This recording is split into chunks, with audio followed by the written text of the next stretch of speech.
আর বলো না, একটা জিনিস নেবে তুমি হাত থেকে এরকম ভাবে নিতে পারবা না, তুমি পারবা না, এরকম ভাবে নিতে না, এমন চিৎকার করবে পুরো পাড়ার লোক জড়ো হয়ে যাবে।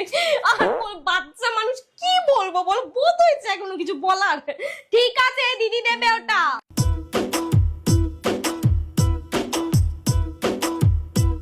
আর বাচ্চা নিয়ে দেখেন মারছে আমাকে, দেখেন দেখেন।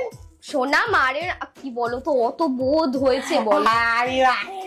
আচ্ছা ঠিক আছে, মারোনি মারোনি বাবা, মারোনি মারোনি হয়েছে। দিদি এসে বলছে এটা নেবো, আর ও ফট করে, আমি মুখ দিয়ে বলতে ও ফট করে পাশ থেকে বলে দিয়েছে কেন নেবে এটা মার, এরকম আচ্ছা।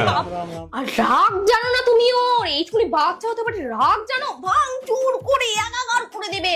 আমি তো বলি যে কারোর তো এরকম রাগ নেই না, ওর বাবার ঠাকুমার কারোর এরকম রাগ নেই জানো, দাদু কারোর নেই। আমি ভাবছি কোথা থেকে পেল ওই ছেলে এরকম রাগ জানো না, মাঝে মাঝে আমাকে ধমকায়। বাড়ি যাবে নাকি আমি চলে যাবো? বাবা যাবো তো, রাগ দেখে বাড়ি যাবে নাকি সবাইকে এখন অভিশাপ দেবো? না বাবা, ওরকম করে না বাবা, না না না, তুমি তারপর আমি চলে গেলাম, না না না না, আমি চলে গেলাম। দেখো তো